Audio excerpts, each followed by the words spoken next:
Google Stadia, a gigante da internet, resolveu entrar no mercado de games com uma plataforma 100% online, prometendo o céu para todo mundo, dizendo que se você clicar no seu navegador, você vai ter acesso a jogos de última geração sem precisar de nada mais. Será que é possível? Nós vamos discutir hoje aqui. Hoje eu tenho do meu lado convidados muito especiais. Por favor, se apresentem. Olá, eu sou Felipe Gujomin, vocês devem me conhecer do Voxel. Oi, desculpa, eu tava jogando o Google Stadia. Ele já tem eu tava acesso. aqui já jogando. Eu sou o Fábio Jordan do canal The Hardware Show e hoje estou aqui a convidar os meus amigos do Voxel para esse bate-papo gostoso. Eu não vou gastar de novo um tempo falando sobre o que é a Google Stadia. Para isso nós temos um outro vídeo que vocês podem acessar aqui ou aqui, não estou muito certo, mas aqui em cima em algum lugar. Mas de forma resumida, a Google Stadia não é um console, não é nenhuma peça de hardware, é um serviço da Google 100% online em que você vai poder jogar o novo Assassin's Creed, você vai poder jogar o novo Tomb Raider, os jogos de última geração através do Google Chrome, sem muitas complicações, segundo a Google. Agora, senhores, essas são as promessas.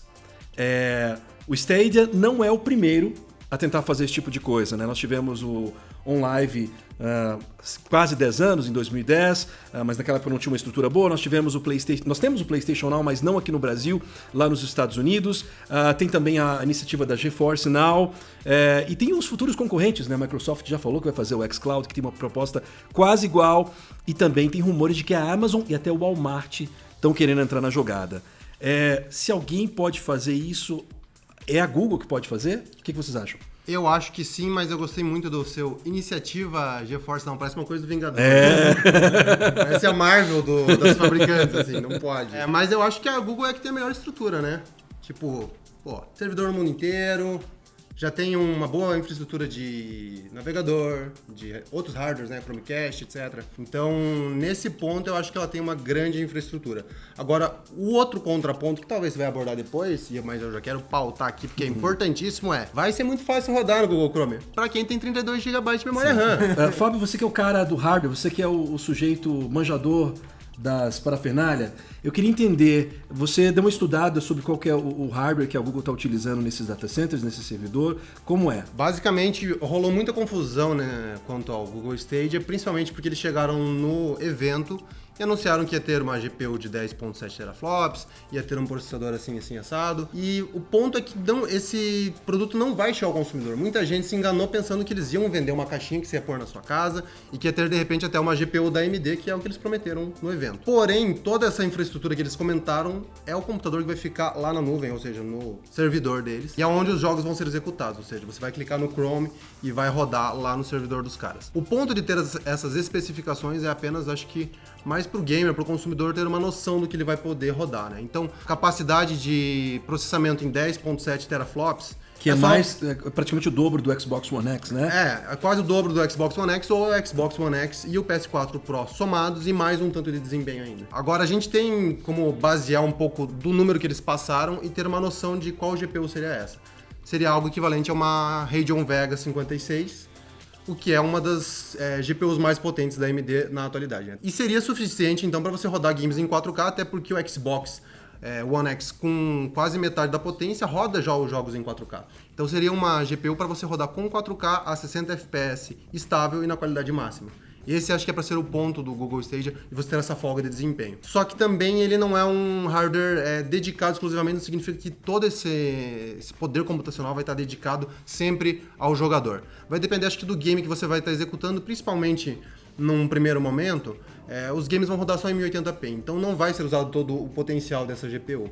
E aí a Google vai introduzir algo que é a computação escalonável, né? Que é você poder dedicar uma parte do hardware para renderizar um jogo e a outra parte que fica livre, ela não fica inutilizável como ficaria num PC desktop. Ela vai ser então utilizada para outro consumidor, para outro gamer que vai jogar. A GPU vai conseguir dedicar o processamento de formas separadas. E a mesma coisa para a CPU, que a Google deu alguns detalhes sobre números, porém não deu qual que vai ser a fabricante, e pelos números que eles passaram a gente não consegue decifrar qual é essa CPU. Então é muito complicado a gente falar, pelas especificações informadas, é possível ou não é possível, porque existem poucos detalhes. E um ponto interessante que a Google enfatizou é essa questão do vamos iniciar jogos em 5 segundos, algo que você não vê de forma nenhuma no Xbox ou no PS4. Mas como que eles conseguem fazer isso? Primeiro, eles têm infraestrutura de servidor, então eles têm SSDs dedicados o dia inteiro só para isso, e são SSDs da mais alta qualidade e performance. Então tudo isso vai acelerar muito, e aí o que eles colocaram é petabytes de dados disponíveis. Então, Petabytes. Que são mais ou menos 1024 terabytes. Então você tem uma noção do que seria um SSD de 1 petabyte. E aí você vai poder ter todos os jogos armazenados lá, e basicamente quando o cara der o play no jogo, basicamente o servidor só tem que ir até o setor do SSD onde está esse jogo, puxar ele para a memória RAM, que é HBM2, tem 484 GB por segundo de taxa de transferência, uma coisa absurda, assim. Então é muito maior do que memória RAM atual. Então tudo isso vai facilitar acelerar esse desempenho para carregamento e também para rodar o jogo mesmo. Agora sim, gente, uma das coisas que mais pegou para mim é o lance do modelo de negócios, que eles não falaram absolutamente nada. Então, as dúvidas ficam. O Google Stadia, ele vai ser uma assinatura ou ele vai ser um produto digital que você compra uma vez?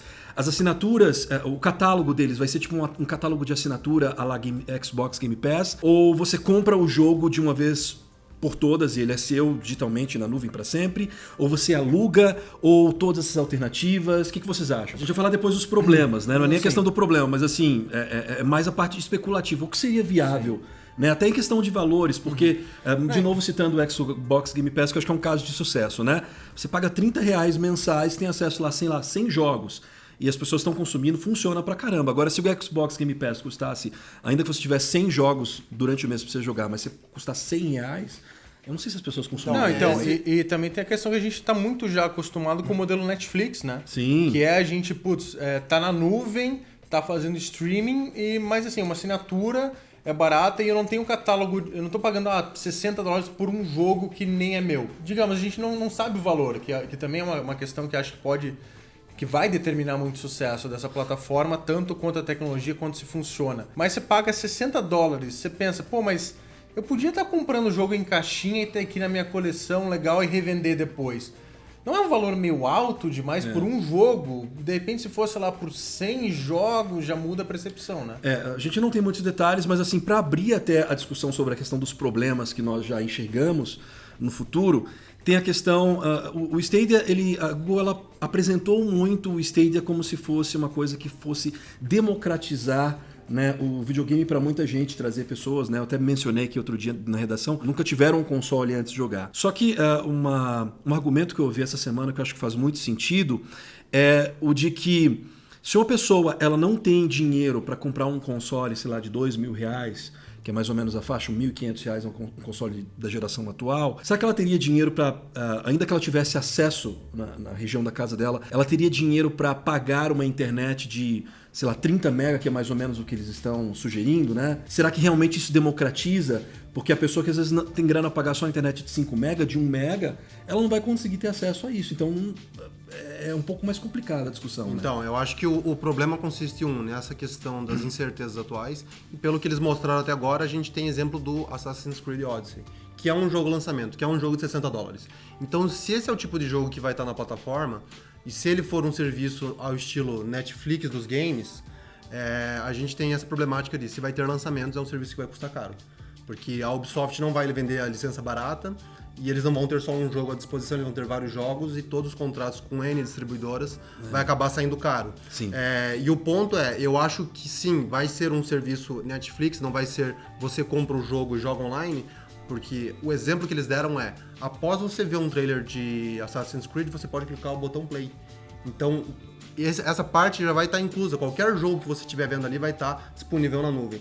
Então, por ser um catálogo gigantesco, eu acho que eles vão acabar aumentando esse preço para poder dar conta de atender a todos os gamers. Acho que a grande questão do Stadia, e não é só do Stadia, é do streaming de games, para se popularizar na minha visão, tem que ser uma coisa que assim, que seja bom bastante pro cara que tá, de repente, no celular, uma conexão 4G, 5G, e de repente não precisa nem ser 1080p, 60 frames no celular, sei lá, um jogo 720, 30, mas assim, sabe, tipo, tá bom bastante pra eu jogar e, não é a experiência que eu vou ter, sei lá, se eu tô jogando num PC com uma RTX da vida, mas eu consigo me divertir, tipo, sabe, tá funcionando o suficiente, que é uma coisa que eu vejo que a gente vê no mobile que explica o sucesso de Fortnite. Sim. Ou do próprio PUBG Mobile, que não são jogos que ali no celular tem a qualidade ou o tempo de resposta que você vai ter numa máquina mais poderosa, mas tá funcionando e, tipo, tá bom bastante. Tem um pouquinho de lag, mas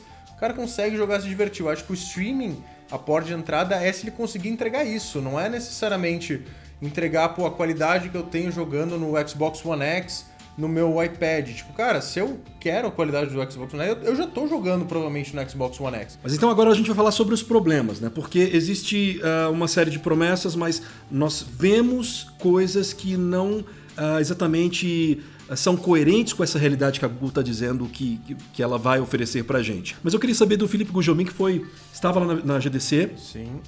Na última semana e jogou um pouco do Google Stadia. Como foram suas impressões? O que você achou? Então, na verdade, o que parecia é que eles não estavam com o Google Stadia. Parecia quase um revival do Project Stream, né? Que eles tinham feito teste ano passado, porque o jogo que eles trouxeram para exibir era o Assassin's Creed Odyssey, que justamente foi o que eles tinham liberado ano passado. E a minha experiência, o que eu achei mais estranho foi a resolução. A resolução parecia... Sabe quando você entra numa loja de TV e tá um sinal 1080p, num 4K, e o cara não configurou direito o upscale? E daí fica aquele troço meio borrado, meio estranho.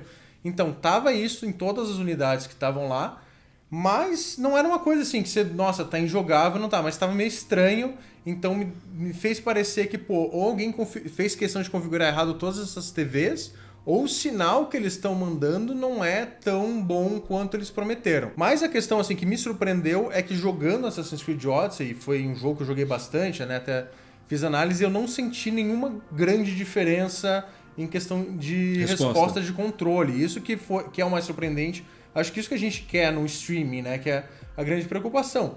Mas, novamente, o Assassin's Creed Odyssey é um jogo conhecido por ter já uma demora na resposta do controle, mesmo quando você está jogando ele localmente. Pois é, alguém notou no vídeo do Google, na transmissão da Google, eu só fui ver isso depois, que em determinado momento que eles dão um close na mão do rapaz jogando, ele aperta umas 3 vezes pro personagem pular. E aí depois eu fiquei, caramba, será que isso aí foi algum bug ou foi muito provavelmente o lance do streaming, né? Então, mas o combate principalmente dele, ele demora um pouquinho pra responder. Então, quando você já tem o feeling, tipo, jogando localmente, ficou muito parecido. Então, eu realmente não conseguiria dizer se, nossa, não vai funcionar. Pra você foi ok. Foi ok, então, só que o jogo em si, ele já tem esse input lag. Então, de repente, eu penso, peraí, será que o input lag não tem? Ou eles escolheram justamente esse jogo que já tem um pouquinho de input lag pra dar uma disfarçada? Ou até ver também se não foi uma questão do controle, né? Porque, de repente, é o controle também que... Você falou que mas o ponto é que o controle ele funciona via Wi-Fi e se conecta diretamente com o servidor. Né? Ele no caso, ele jogou com um controle vagabundo e o lá. controle que tava lá não era do Stadia. Do Stadia. Era um controle da Logitech. Mas você falou uma coisa muito importante. Como é que fica a questão do controle deles, né? Porque ele vai ser um controle completamente... Pois é. Eu acho que a experiência com o controle deles deve melhorar, né? Porque você evita de ter que mandar o sinal para um dispositivo intermediário para ele interpretar esse comando e retransmitir. Ele pega direto. Se ele já se conecta diretamente com o servidor, isso facilita, né? Até porque o que vai acontecer? Seja um computador qualquer, uma televisão, um celular, um tablet, todos esses dispositivos vão trabalhar apenas como telas. Então eles vão ter o quê? O trabalho de decodificar um sinal que está vindo da Google e mostrar na tela para o cara. Então o trabalho essencialmente vai ser feito por esse componente. Esse aqui é o hardware do Stadia, sejam bem-vindos aí, quem não conhece, placa de rede. A placa de rede vai ter essa funcionalidade de ter o mínimo de input lag e por isso que só alguns dispositivos eu acho que vão ser compatíveis. Eles não vão, por exemplo, em celular não vai rodar no Google Chrome do celular. Ele vai ter um aplicativo dedicado para isso, porque o Google Chrome do celular ele não tem a funcionalidade de transmissão, mas não de recebimento de dados. Tá certo. Gente, eu quero falar sobre games, né? Eu quero Jorges. Não adianta nada você ter essa tecnologia revolucionária se você é uma empresa que acabou de entrar no mercado e tem um monte de coisa por trás disso. O pessoal acha que só chegou lá e botou o jogo. Não é assim que funciona, porque assim, o Google Stadia ele não é compatível com jogos DirectX, ele não é compatível com jogos que são feitos para PC. Ele utiliza uma arquitetura diferente. Então, não é só você ter o jogo para PC e botar ele lá, tipo, toma aí, publica no Stadia. Os caras, para botarem esse jogo lá, eles vão ter que ou fazer um port, né, que é uma coisa que leva de volta para a mesa de desenvolvimento, gasta um tempão lá fazendo, ou eles vão ter que desenvolver do zero para isso. Para isso, a Google já anunciou que tem um novo estúdio só para fazer exclusivos e falou que já está em parceria com mais de 100 estúdios, mas, cara, isso leva tempo. Eles querem lançar o negócio esse ano.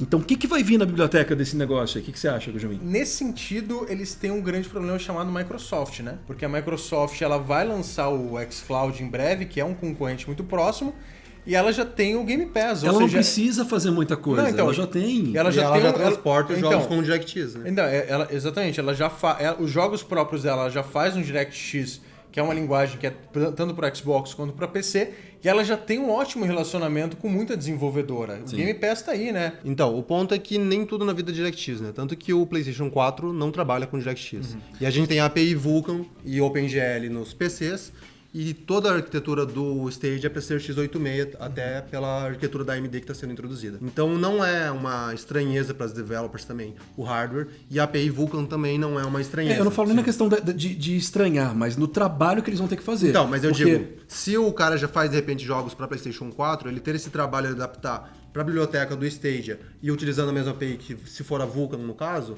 facilita, que é o caso da ID Software que fez a demonstração lá. Eles trabalham com Vulkan no Doom e nos outros jogos deles. Então, para eles não vai ser nada complexo. Agora, claro que developers que trabalham exclusivamente com DirectX no PC vão ter esse problema, que são as mesmas que já não portam para Mac, que já tem preguiça de portar para Linux. E não, às vezes não é nem questão só de, temos preguiça, mas não vale o investimento de tempo e de dinheiro. Né? A Google ela tem o hardware, ela tem o software, ela tem as parcerias, ela tem dinheiro pra caramba, mas para fazer acontecer depende de coisas que vão além da capacidade da Google, coisas que vão fogem ao controle dela, que é a internet. Então, assim, vamos falar do Brasil, né? Em primeiro lugar, não vamos nem tocar, depois a gente chega na parte da internet do Brasil, mas vai chegar aqui e em quanto tempo? Porque, assim, tem que dar certo lá fora primeiro. Se não der certo lá fora, não vem pra cá. Então, a Google prometeu que vai ser lançado nos Estados Unidos, no Reino Unido eles separaram, né, e depois falaram de Europa, e no Canadá também. Vocês acham que vem pra cá em algum momento? Eu acho que o que determina se vem pra cá não é nem só... acho que é menos a questão da velocidade do que de um modelo de negócio sustentável. Porque a gente vê que tem muita coisa que a Google já tentou lá fora, principalmente serviços pagos, que funcionavam lá fora, funcionam bem.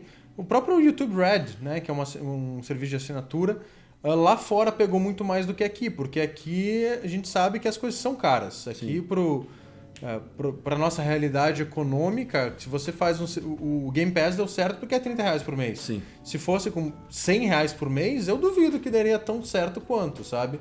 Eu acho que é esse desafio que ela vai encontrar mais do que a conexão. Agora, outra coisa que eu não vi muita gente falando, mas esse serviço sendo 100% online, digamos que ele não dê certo em algum momento. A Google tenta lá por um ano, não tem muita aderência. Aí acontece, o cara que foi lá e estava super entusiasta comprando os jogos, alugando, sei lá qual vai ser o sistema dele, se não for um sistema puramente de assinatura, o que acontece? Ele perde tudo isso. Nós temos hoje empresas de games que têm consoles, e esses consoles, por mais que, sei lá, você pegue um Wii U da vida lá, você tem, que não deu muito certo, você tem outras formas de ter esse jogo. A Microsoft, se o Xbox não vai muito bem, você tem isso tudo na live para o próximo console. Se o Google Stadia não der certo, você perdeu aquilo. Então, a Google já enterrou outras iniciativas, como a gente usou antes. Já foi lá o Google Plus, Google Wave, Google Glass. E aí, se ela enjoar, não der certo, acabou, né? Agora sim, se der certo, sejamos otimistas. Tem outros problemas também se der certo. Não problemas, mas tem outras questões. O pessoal mais apocalíptico, né? Tava lá falando no YouTube. Seria o fim dos consoles? Será que todas as empresas adeririam a isso? Eu acho que não necessariamente.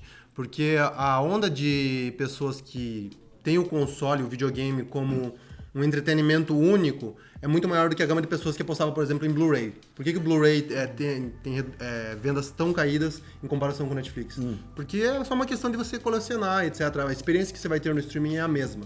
Tipo, absolutamente a mesma, né? Agora, no videogame, você tem essa mudança tanto de o carinho de colecionar jogos, quanto a questão de ter na sua estante, de poder instalar, de jogar quando você quer, de poder emprestar o jogo. São dinâmicas que você nunca vai ter no online. Então, eu acho que não necessariamente vai matar. O que me preocupa, Fábio, é o seguinte, as empresas, elas podem... Viu que uma empresa deu super certo, e a tendência é essa, a Microsoft já tocou no assunto, a PlayStation já tocou no assunto, a Ubisoft estava falando disso, agora apareceu lá, né, na apresentação do Google. Essa assim, deu certo, por que nós vamos continuar com o hardware? Será que nós temos ainda público? Então acho que vai rolar uma pesquisa, vai ter um momento de transição, mas assim, em algum momento, é como acontece com a mídia digital. Hoje em dia, você ainda tem monte de jogos de lançamento, AAA, né? Até às vezes alguns jogos menores que saem em mídia física, mas você tem uma porrada de jogos que não saem. E antigamente, sei lá, na época da geração passada, essa é uma prática só de jogos bem pequenos. Era a linha arcade do Xbox 360, por exemplo, né, que tinha isso. Hoje em dia você tem uma porrada de jogos que não ganham versão física. Mas daí a gente vai falar de modelo de negócio, né? Porque, por exemplo, se o Stadia adotar um modelo tipo Spotify, quem que vai desenvolver jogo pro Stadia? Tipo, fora os AAAs? Porque Spotify é assim, a gente sabe que os grandes artistas ganham a maior fatia do lucro e mesmo assim não é grande fatia. Pô, o indie não vai entrar no Stadia porque o cara vai de repente investir, sei lá, que seja $20 mil para fazer um jogo pequeno e o retorno do cara é 2 mil porque a Google decidiu, vamos pagar por tempo jogado e ninguém tá jogando. Tem muita coisa. E assim, o digital, acho que ele ganha um espaço, obviamente, e é uma tendência, mas mesmo no digital, cara, ele é sustentável porque o preço que você tá pagando ali por um jogo é $60, assim como você tá pagando na caixinha. Não é, de repente, uma assinatura que tipo, eu expandi meu público-alvo para 2 bilhões de pessoas. Mas mesmo assim tem 10 mil jogando e o retorno financeiro que você está me dando é nada. Agora outra coisa que me preocupa, que é algo que as pessoas estavam também pensando, é na preservação histórica dos jogos. Porque se isso vira moda, essas empresas falam, não, o modelo sustentável agora é só utilizar via streaming, nós não vamos mais trabalhar com isso. Digamos no futuro 10 anos, né? Digamos que dê certo de fato, como você especulou. Como fica, né, a preservação? Porque você não tem mais o jogo lá para guardar, você não tem mais o jogo sequer para ter de forma digital em casa. Então, eu acho que a gente está num ponto que a gente está vendo essa nova tecnologia como um destruidor da tecnologia antiga. Eu acho que a história já provou, a nossa experiência, que a tecnologia nova muitas vezes ela não chega para destruir a antiga. Ela muda a antiga, ela de repente alterna a maneira como a gente lida, mas a antiga tá ali. Tipo, ainda tem... Por exemplo, a gente fala, o streaming hoje em dia domina a música, ninguém vai negar isso. Mas ainda tem CD. Mas assim, hoje em dia você vê muita banda fazendo uma tiragem super limitada, de repente um pouquinho mais caprichada, fazendo um vinil, porque sabe, cara, não vou mais vender 10 milhões de CDs, sei lá, chutando. Mas se eu fizer aqui uma tiragem limitada de 10 mil, eu vou conseguir sobreviver e atender o pedido dos fãs, sabe? Tanto eu e o Fábio, a gente é PC gamer, quantas vezes já não fala, não precisa mais de PC porque agora tem uma caixa, literalmente um Xbox One X, que roda 4K, então, PC morreu, não preciso mais. Cara, não precisa, mas nos últimos 2 anos cresceu absurdo o PC Gamer. Sim, então, exato. tipo assim, eu acho que elas vão continuar coexistindo. Se der certo, e como eu disse, vai dar certo só daqui a uns 10 anos é o meu chute, e vai continuar coexistindo, porque as empresas não vão querer deixar de fabricar o físico, de você ter essa experiência, de vender o console. As empresas são muito glamourosas. A própria Sony, a própria Microsoft, que tem já bons sistemas domésticos, e a Nintendo também, e que já tem esse console, já tem todo um catálogo de jogos, eles vão querer continuar oferecendo essa experiência para o gamer. Paralelamente, eles vão oferecer o serviço online. A Nintendo, não sei se eles vão migrar para isso, mas a Sony já tem o PlayStation Now, a Microsoft vai lançar um serviço também. Então, acho que eles vão ter os 2 modelos. Quem quiser jogar online, joga, mas eles não vão excluir o outro, que já é um modelo de negócio garantido, como se diz, né? No que tá certo, não se mexe. A Google promete, em junho, trazer mais informações sobre o Google Stadia e também sobre o line-up de jogos, que eu acho que pra gente é o que importa, né? Não adianta ter uma senhora tecnologia e não ter bons jogos. Mas a gente espera até lá, no momento vamos ficar só na especulação. Agradeço a companhia de vocês por acompanhar essa longuíssima discussão, mas tem muita coisa mais para dizer. Eu quero saber nos comentários de vocês o que falta ser respondido, o que vocês pensam de tudo isso, e nos vemos no próximo vídeo. Muito obrigado à presença do Fábio, muito obrigado à presença do Filipe Gujomin, e até a próxima. Valeu, até a próxima. Esse foi o trailer de Google Stadia. Não perca, longa-metragem em breve nos cinemas. Google patrocina a gente. Iago, desculpa.